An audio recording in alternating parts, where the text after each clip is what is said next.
Buenas noches, soy Víctor Gauto y muchas gracias por acompañarnos esta noche en MF en Pro. El señor Manuel Ferreira estará ausente por un par de semanas, por lo que yo le estaré acompañando en los siguientes días. Esta noche tenemos un programa acerca de la inversión extranjera directa, un tema fundamental para el desarrollo económico de un país. Acompáñenos para ver el material que elaboramos.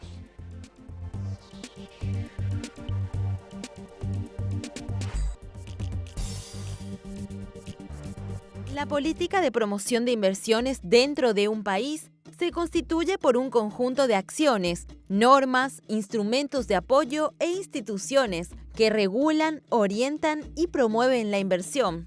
En Paraguay, los inversionistas locales y extranjeros cuentan con una variedad de instrumentos de beneficios bajo los cuales pueden acogerse como Ley 1064/97 de la industria maquiladora de exportación. Contempla la exoneración de todo tributo nacional, departamental o municipal. Se extiende a bienes como materias primas e insumos, maquinarias, aparatos, herramientas, equipos y las empresas que se acogen a la política pagan un tributo del 1% sobre sus facturaciones.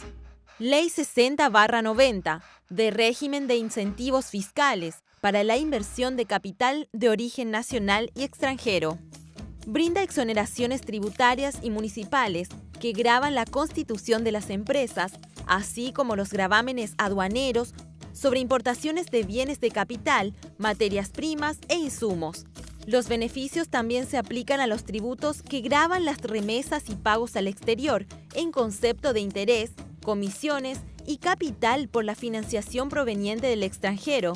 Cuando la inversión es mayor a $5 millones, la exoneración de impuestos sobre los dividendos y utilidades por 10 años, cuando la inversión es mayor a $5 millones y de IVA en la compra de bienes de capital. Ley 523/95 de zonas francas. Libera a las empresas acogidas a la política de todo tributo nacional, departamental o municipal. Las inversiones bajo esta modalidad contemplan un impuesto del 0,5% de valor de ventas a otros países, la introducción de bienes exenta de todo tributo, la exportación y reexportación de bienes y servicios exentos de todo tributo y bajo un plazo de concesiones de 30 años.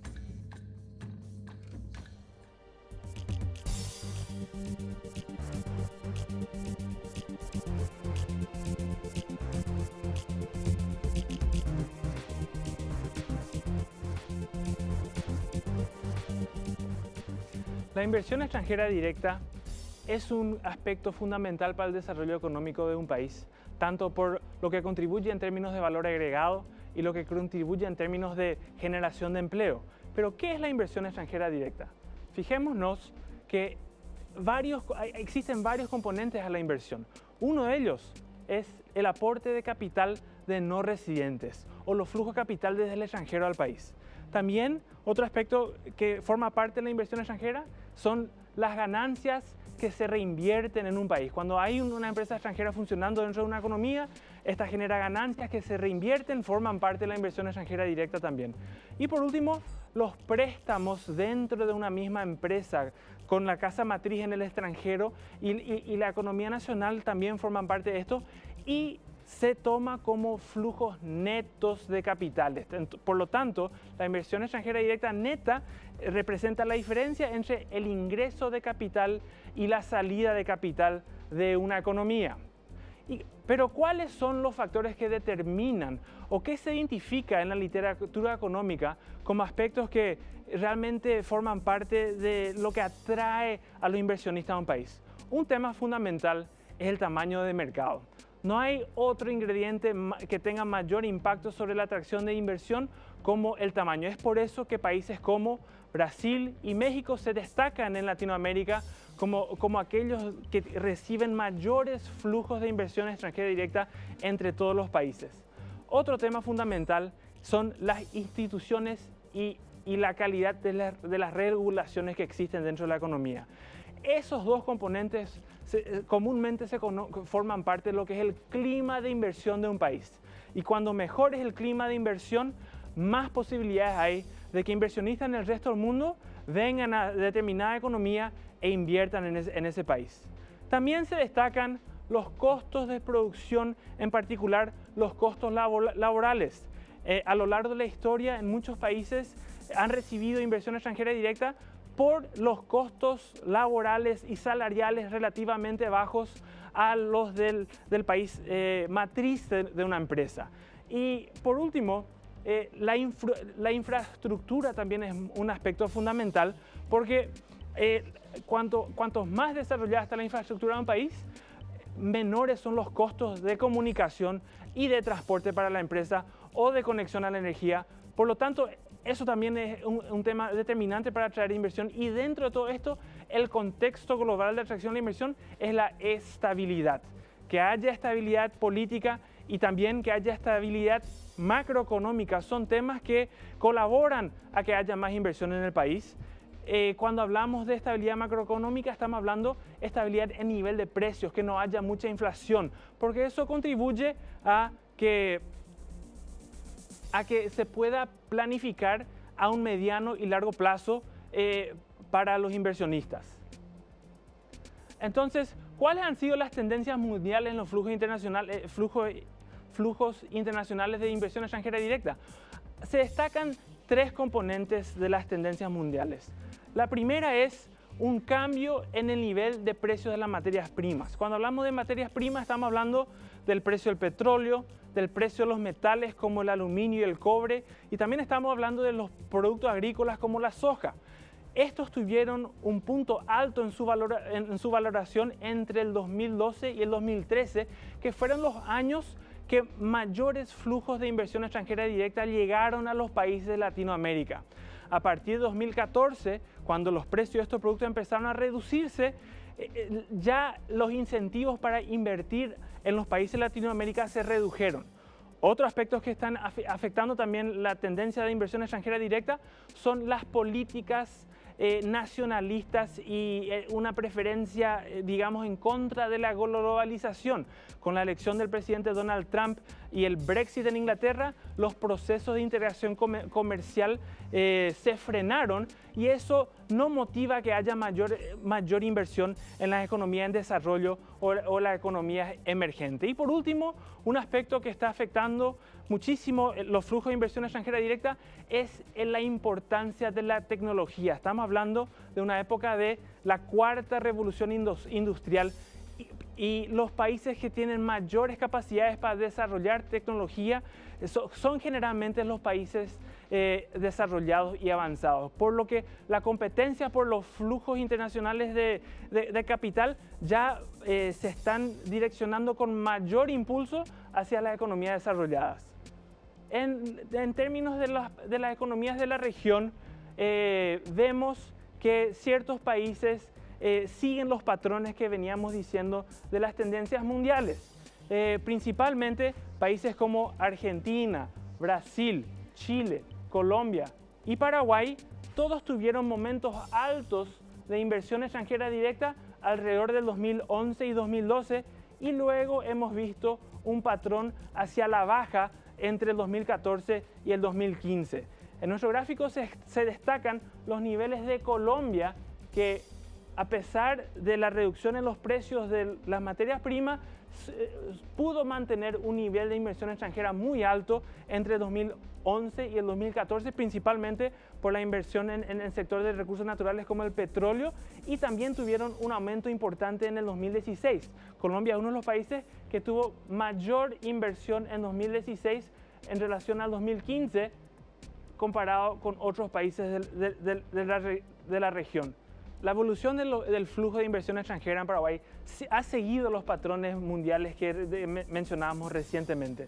Entre el 2010 y el 2012 se dieron aumentos importantes en el flujo de inversión extranjera, principalmente en los sectores de la agroindustria, con el desarrollo y el procesamiento de la soja. A partir de 2013 los niveles ya fueron menores, y lo que fueron los componentes principales de la inversión fueron el sector financiero y el sector de carne en el 2016. Pero un aspecto a resaltar es qué sucede con respecto al Producto Interno Bruto en términos de la inversión extranjera directa. Y acá vemos en el gráfico que la línea verde representa a Chile, donde el nivel de inversión extranjera directa como porcentaje del PIB realmente se destaca en los demás países y está por encima del 7% y alrededor del 5%, mientras que en Paraguay este nivel es menor y en los últimos años ha estado cerca del 1%, tanto en 2015 como en el 2016. Como vemos, los niveles de inversión extranjera directa en Paraguay como porcentaje del PIB son relativamente bajos en comparación a otros países de la región. Chile tiene muchas herramientas de promoción de inversión y vemos cómo los niveles son más altos. Y Paraguay está cerca de los niveles de Argentina, un país que ha tenido desafíos económicos importantes en los últimos años. En Paraguay contamos también con herramientas de promoción de inversión. Contamos con la ley 6090, con la ley de Maquila, con la ley de zonas francas. Y para saber más acerca de estas políticas, le tenemos esta noche al invitado, el señor Oscar Stark, viceministro de Comercio del Ministerio de Industria y Comercio.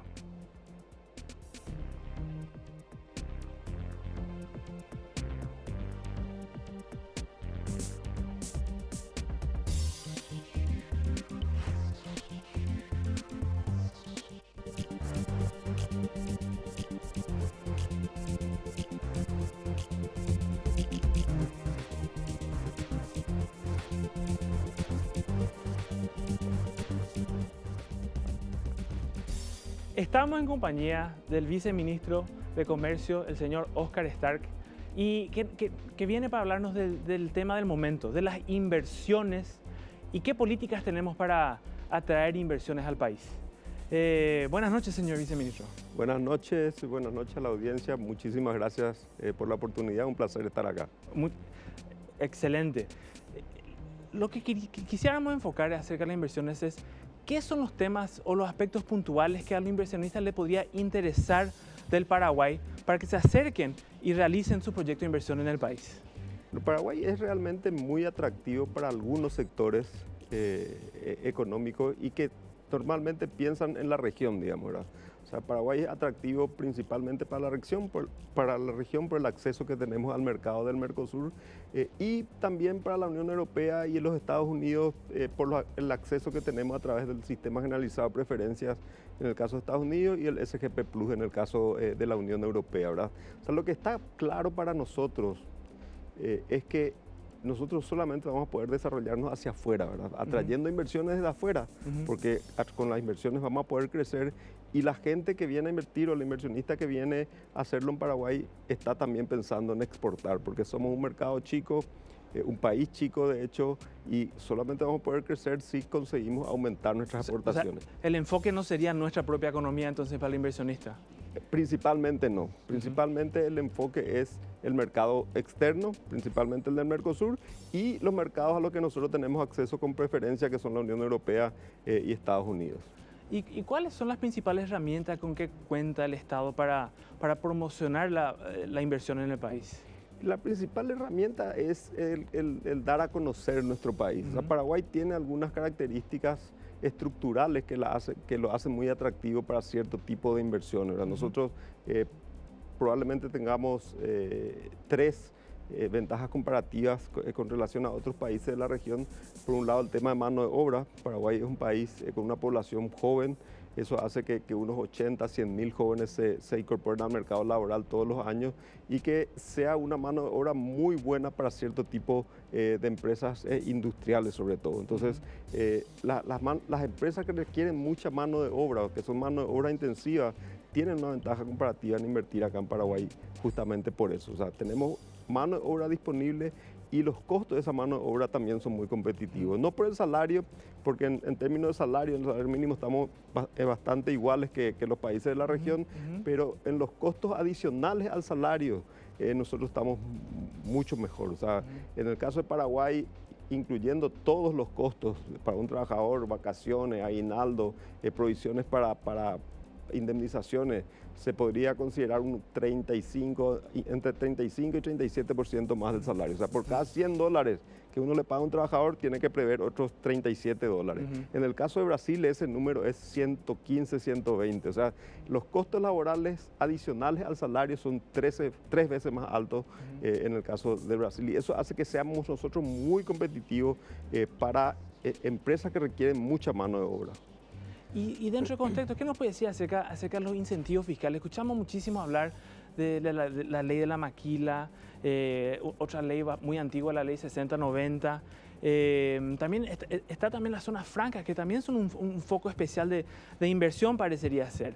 Pero no son todos los mismos, hay mucha variación entre ellas y quizás también atraen diferentes tipos de inversionistas ellos. ¿Qué nos pueden decir acerca de esos incentivos fiscales? Sí, y estos incentivos también están dirigidos a las ventajas comparativas que nosotros tenemos, ¿verdad? En el caso de Maquila es un régimen que lo que busca es producir en Paraguay para exportar.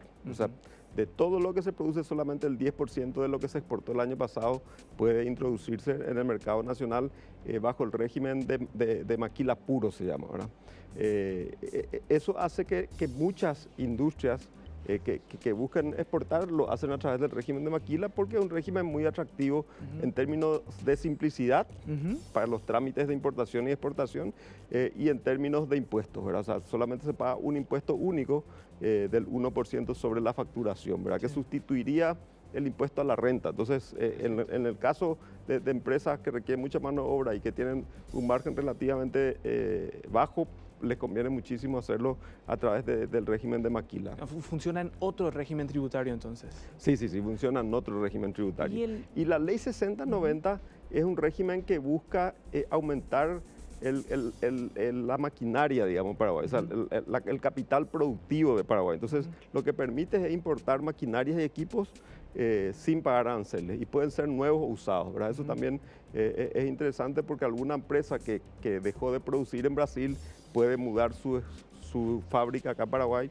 y seguir produciendo acá en Paraguay o en Argentina o en cualquier país del mundo. Entonces, a través de ese régimen lo que se busca es aumentar el parque industrial de nuestro país, y también tiene otros beneficios cuando la inversión es de más de $5 millones, que tiene que ver con el impuesto del 5% a la distribución, a la remisión de utilidades o para pago de préstamos al exterior, ¿verdad? ¿Y Zona Franca es similar a estos regímenes o tiene una particularidad especial? El régimen de Zona Franca es un régimen que es conocido, creo que en todos los países, en el mundo en general, que lo que hace es un territorio aduanero extra el territorio aduanero nacional. Entonces, tanto las maquinarias como las materias primas de insumo entran al régimen de Zona Franca en tránsito por Paraguay, digamos. O sea, no se nacionalizan en el Estado uruguayo. Y cuando son para exportar, salen desde la Zona Franca al destino sin pagar ningún otro impuesto que el impuesto de Zona Franca, que es 0,5%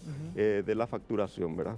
En general, el régimen de Zona Franca anteriormente se utilizó como un depósito fiscal, ¿verdad? O sea, como una manera de las empresas de administrar sus finanzas, o sea, evitar pagar los impuestos antes de que hayan vendido los bienes. Entonces, importan a Zona Franca y a partir de ahí administran su stock y van pagando los impuestos en la medida en que van necesitando nacionalizar ese producto, ¿verdad? Pero en los últimos años se desarrollaron varias industrias en Zona Franca. Una de ellas es Fujikura, por ejemplo, una industria japonesa que básicamente produce autopartes para exportar a Brasil.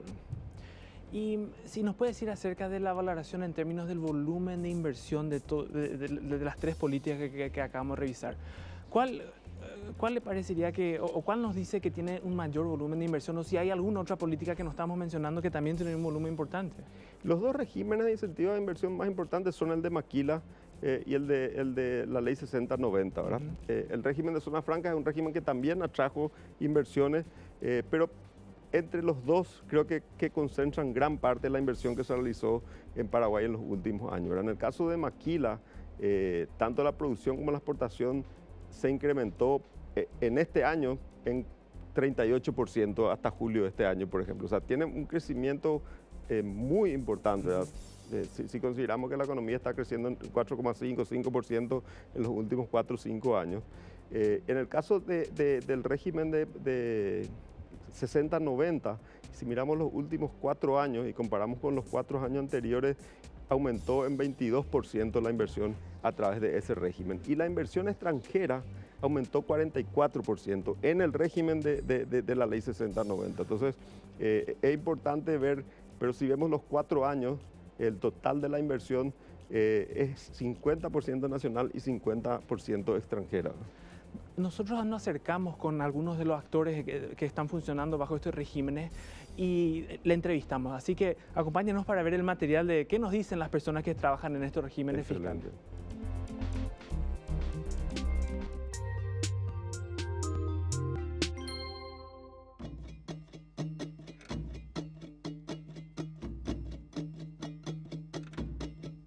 Fuera del beneficio impositivo, que es del 1% de pagar impuesto al importar, al exportar, tenemos el beneficio de la mano de obra paraguaya, que es nuestra mayor cualidad, en el sentido de la flexibilidad y facilidad de adiestramiento o de preparación y el foco que lleva el paraguayo cuando quiere producir y quiere hacerlo. Entonces, comprobado está que alrededor de un 35% de eficiencia por gente que está en producción y en industrias que produce el paraguayo. Entonces ese es el mayor beneficio que encuentran los inversores al venir aquí.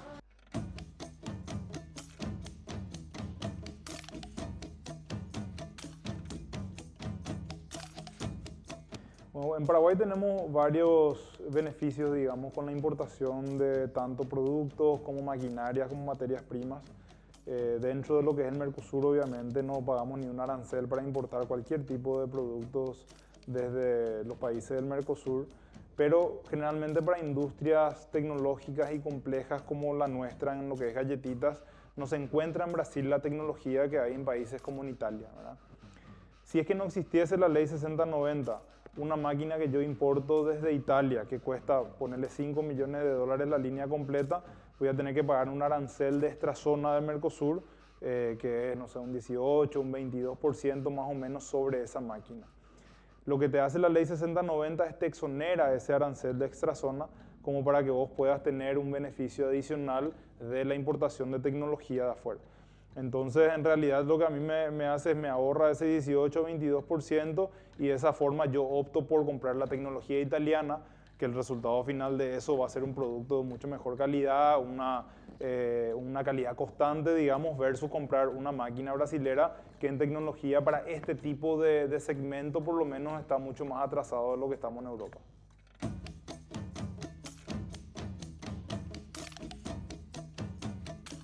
Es diferente porque tenemos una matriz a la cual nos debemos, entonces la industria siempre tiene que estar en contacto con una matriz exterior que al fin también es quien adiestra, quien capacita al operario. Ahí generamos mandos medios, ya que estos operarios que se van al exterior para capacitarse regresan con un potencial de volver a ser supervisores de sus compañeros.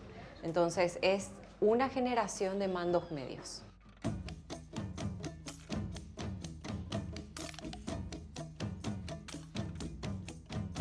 Sí, la experiencia realmente es muy buena. Dentro del Ministerio de Industria y Comercio hay un departamento de ley 6090 donde hay gestores que te ayudan a poder completar todos los documentos necesarios para la ley, porque no es que uno aplica y ya presenta un documento y ya está liberado de ese arancel, ¿verdad? O sea, es un proceso mucho más complejo en donde uno tiene que hacer su proyecto, su negocio, tiene que plantear la estructura de inversiones, de recupero de esa inversión también.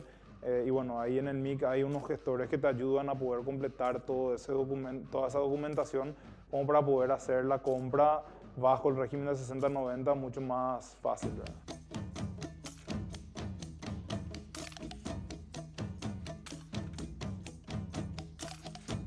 Lamentablemente debo decir de que la ley de zona franca y los decretos reglamentarios son como todas las demás leyes y compañías, son muy duras, no son ágiles en el tiempo. Por ejemplo, nosotros tenemos la ley es del 95.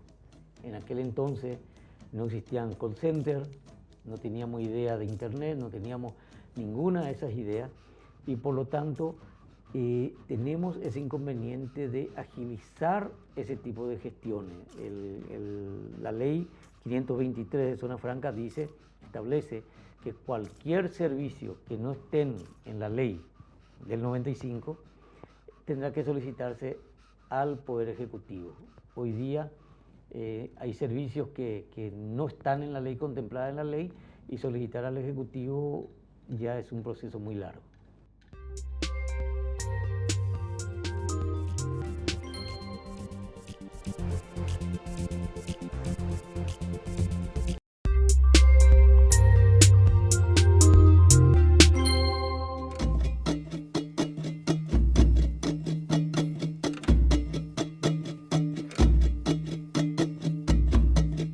Iniciamos con, yo diría, 4.000 empleos de lo que va en este nuevo gobierno que instaló la promoción de lo que es el régimen.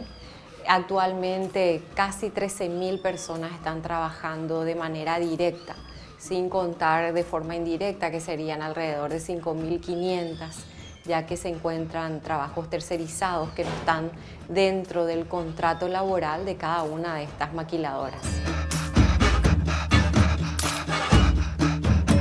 Nosotros en Macei arrancamos hace 5 años con 40 personas, en donde habíamos comprado una línea entera de producción. Este año, entre el año pasado y este año, compramos una segunda línea de producción, lo cual a nosotros nos hizo triplicar la capacidad de producción, y hoy ya tenemos 340 funcionarios en planta. Entonces, ya son 2 veces que nosotros estuvimos aplicando para la ley 6090, no fue solamente la primera vez, sino la segunda vez también.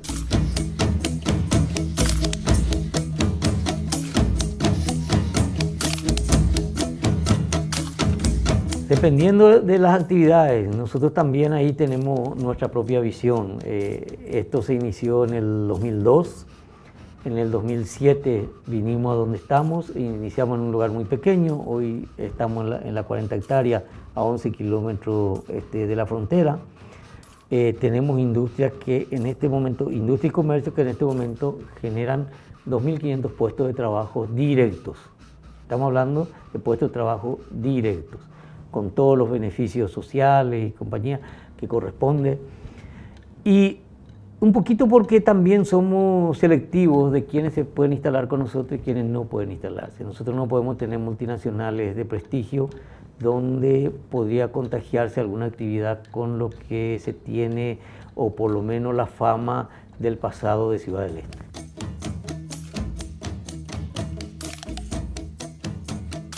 El nivel de producción ha evolucionado, así como cuentan los números. En julio cerramos un número extraordinariamente positivo, un 44% de aumento de ventas en exportación, que es lo que habla de la calidad, de la eficiencia de los productos que estamos fabricando, que estamos produciendo. Creemos que esto va a seguir en aumento, ya que también han aumentado las empresas que se han instalado en Paraguay.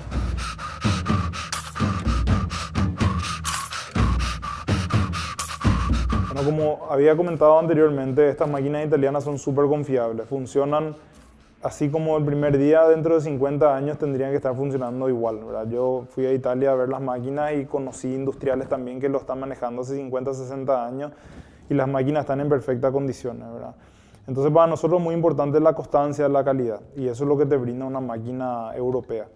Y la evolución en venta realmente fue muy positiva para nosotros. En 5 años logramos tener el 20% del mercado paraguayo con un producto que compite contra las multinacionales, no un producto que se vende por precio. Y dentro del mercado internacional también nos fue muy bien, porque nosotros ya estamos exportando hoy a Alemania, a España, a Brasil, a Uruguay, ahora estamos empezando con Bolivia y antes de fin de año queremos entrar a Argentina también. Entonces, gracias a las máquinas, al proceso de fórmula y a todo lo que nosotros adquirimos a través de la ley 6090 y otros beneficios que tiene también el ministerio, hoy somos una empresa que está vendiendo ya un producto de calidad a nivel internacional.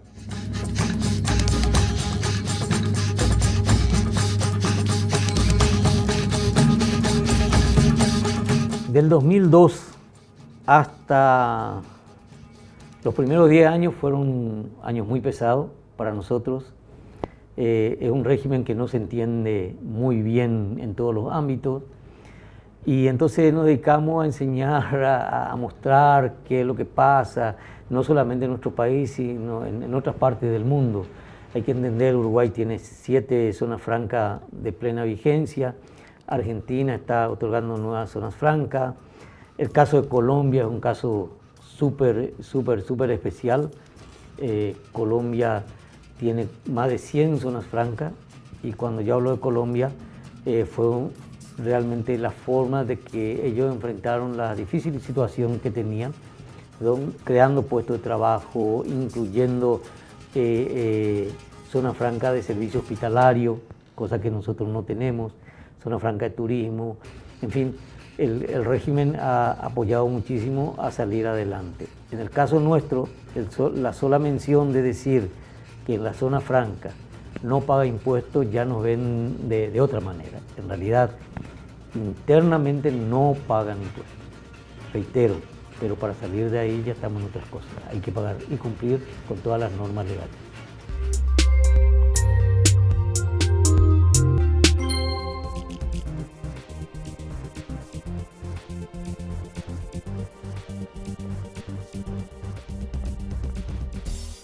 Seguimos en compañía del viceministro de Industria, el señor Oscar Stark, y recién escuchábamos a los protagonistas y los beneficiarios de la política de promoción de inversión que tenemos en Paraguay.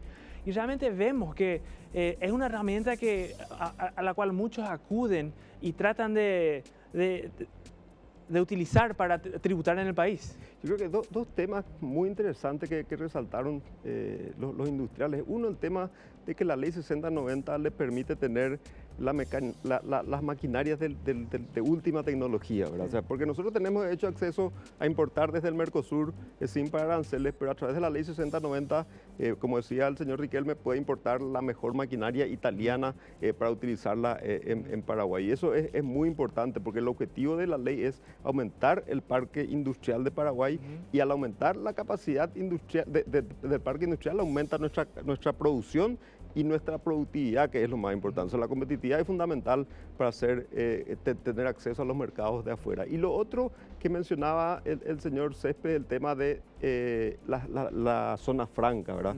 En Paraguay la zona franca no permiten la instalación de empresas de servicios y eso es algo que se desarrolló muchísimo en otros países con muy buenos resultados, ¿verdad? Y tenemos muy cerca buenos resultados como en Uruguay, por ejemplo, o en Colombia y otros países de Centroamérica, ¿verdad? ¿Y eso sería un tema a desarrollar para el Paraguay entonces en temas de servicios en zonas francas? Sí, es un tema que está pendiente y yo creo que ahí hay oportunidades para seguir desarrollando ese régimen porque a través de la zona franca se puede, por ejemplo, prestar servicios de call center y los servicios de call center a los servicios de call center se le puede agregar muchísimo valor, o sea, asesoría contable, asesoría financiera, cobranzas, o sea, encima de un servicio de call center puede haber bastante valor agregado, lo que genera empleos de calidad, ¿verdad? Y otro tema interesante, lo que decía Karina, el tema de la capacitación.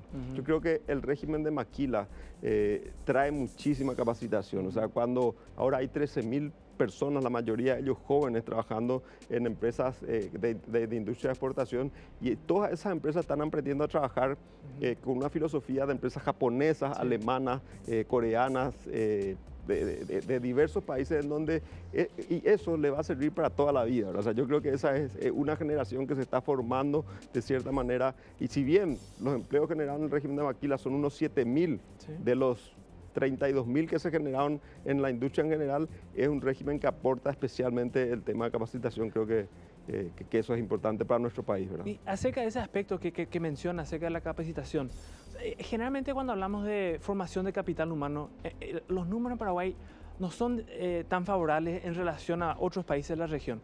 Sin embargo, cuando le escuchamos hablar acerca de la importancia de la capacitación, le escuchamos hablar también acerca de cómo la población joven atrae estas inversiones. ¿Cómo se explica esa diferencia, digamos, entre la formación de capital humano que creemos que es un poco débil y la capacidad que tienen para producir en estas industrias. Sí, definitivamente tenemos un déficit en la formación de capital humano y que se está tratando de salvar a través del SNPP de parte del gobierno y de otras instituciones privadas, ¿verdad?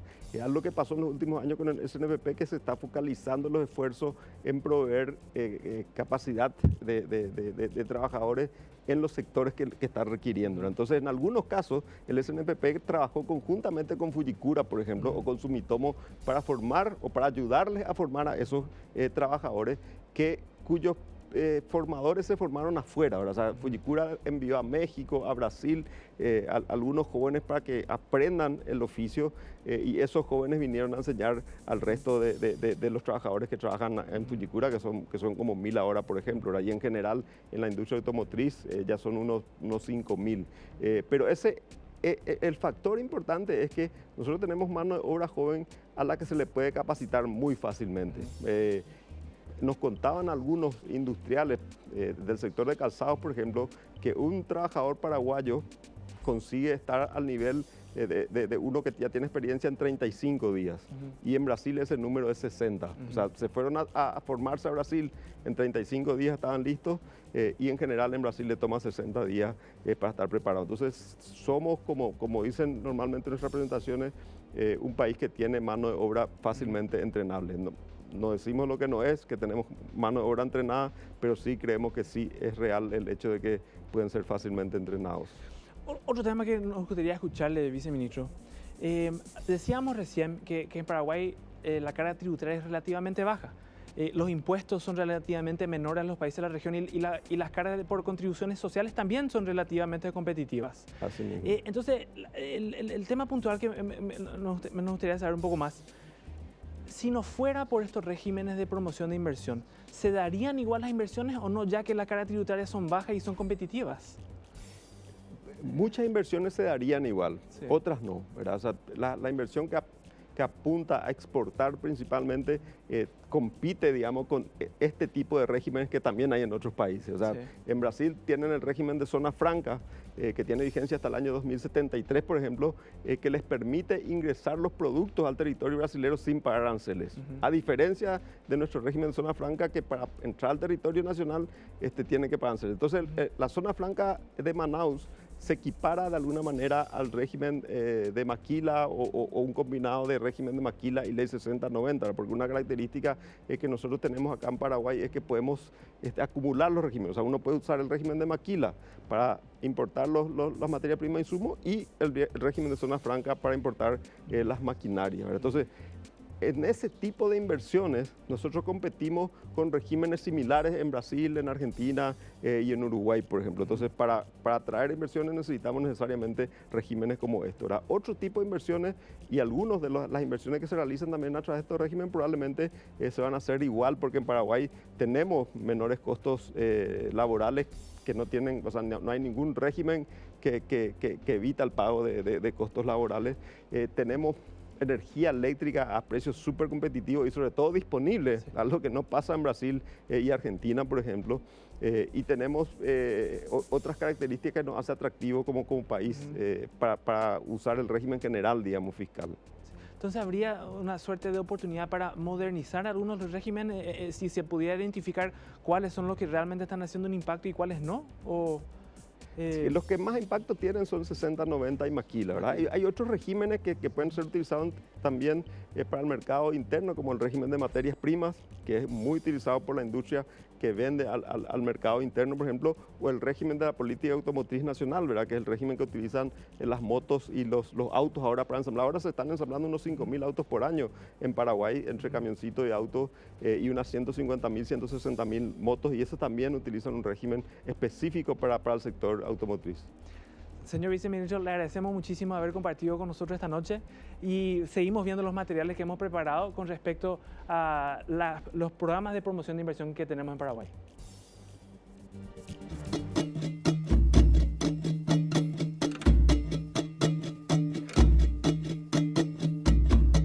No existe un sector categorizado como se diría en otros países de Tailandia o México o China, que son meramente confección o textil o costureros. El paraguayo es muy dócil al adiestramiento, así que tenemos de todo, autopartes, confección por supuesto, plásticos y sus derivados, una variada gama de productos que se están elaborando actualmente. Tenemos productos, servicios como call center, que es sumamente importante hoy en día ya que están dando trabajo a jóvenes recién egresados del colegio que quieren seguir su educación terciaria, entonces por medio de este tipo de trabajos lo pueden realizar. Cueros, masticables para perros, farmacéuticos, de todo un poco.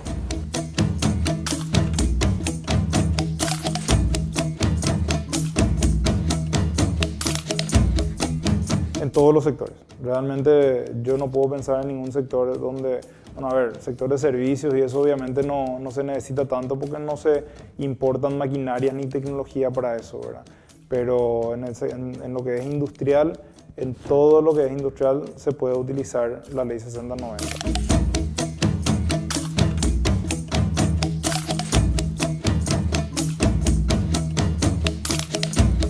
La ley, el régimen de maquila está sumamente bien elaborado. Yo creo que ese es el éxito de que este régimen funciona, ya que existen pautas y condiciones claras que se deben seguir, así como existe una Secretaría de Maquila que está instalada en el Ministerio de Industria y Comercio, quienes son los jueces y partes, porque ellos te asesoran cómo realizar el plan, el programa de maquila, y luego son los que te ayudan para la aprobación. Entonces, siguiendo uno los requisitos, siguiendo las formas que se deben seguir, no existe ningún problema, así como actualmente se está rigiendo bajo la ley que la contempla.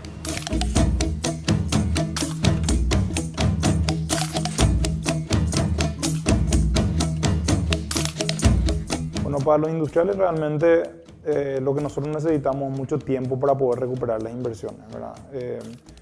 Hoy en día vivimos ya en un mundo globalizado en donde nosotros tenemos que hacer inversiones no solamente para capacidad de producción local dentro de Paraguay, sino ya inversiones para capacidad de producción para poder exportar. ¿Qué significa eso? Uno tiene que tener la capacidad antes de salir a vender afuera. Yo me cansé de ver varias veces que se van industriales paraguayos a ferias internacionales a querer vender sus productos, y cuando viene un cliente de Japón o un cliente de Alemania a decirle, bueno, dame 10 contenedores para probar, el tipo le dice, no puedo porque no tengo capacidad de producción.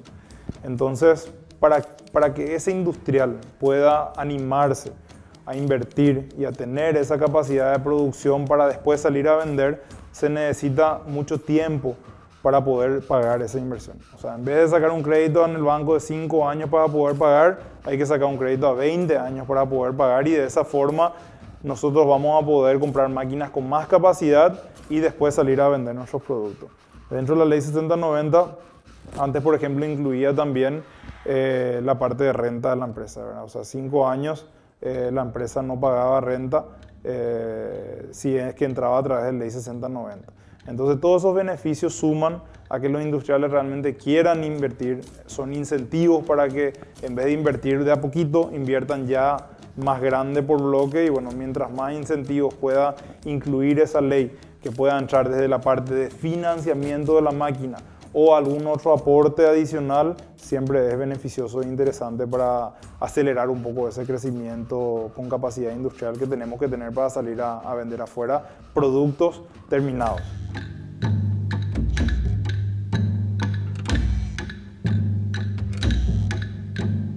En primer lugar, lo que propondría es que absolutamente todos los servicios existentes y a existir se puedan autorizar en las zonas francas. Eso es lo que estaría pidiendo de buenas a primeras y muy rápidamente.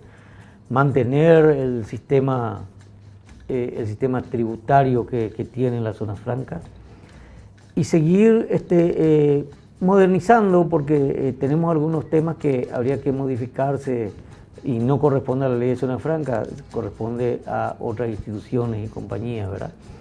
Y esa es la necesidad que tenemos, digamos, en materia de zona franca. También la zona franca deberían declarar el origen de sus inversiones.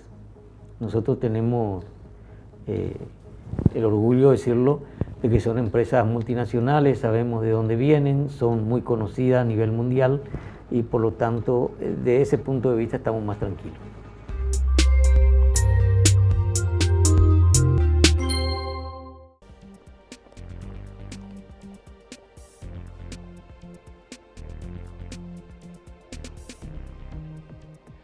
Le escuchamos al viceministro, el señor Oscar Stark, contarnos acerca de las diferentes políticas de promoción de inversión que tenemos en Paraguay. Escuchamos cómo han contribuido a generar mayor empleo, a aumentar las exportaciones del país, prácticamente a diversificar la economía, que son todos aspectos muy importantes para continuar con el desarrollo. En cambio, también hemos visto que la inversión neta en el Paraguay como porcentaje del PIB sigue siendo relativamente baja. Algunos de los cuestionamientos importantes que tienen estas políticas de promoción son que los inversionistas vienen al país, tienen las ventajas tributarias y no dejan mucho en la economía. Quizás sería muy importante que el gobierno pueda generar el tipo de información para poder evaluar qué están dejando y qué están contribuyendo las empresas bajo este régimen en la economía, de tal manera a dejar bien en claro y comparar cuánto dejan de tributar, pero qué dejan en términos de capacidad del empleo, qué dejan en términos de seguridad social y qué dejan en términos de mejoras en la gestión. Todos estos son aspectos fundamentales para continuar el desarrollo económico del país y el progreso. Le agradezco muchísimo haber participado esta noche en el programa de MF en Pro y le esperamos la semana que viene a la misma hora.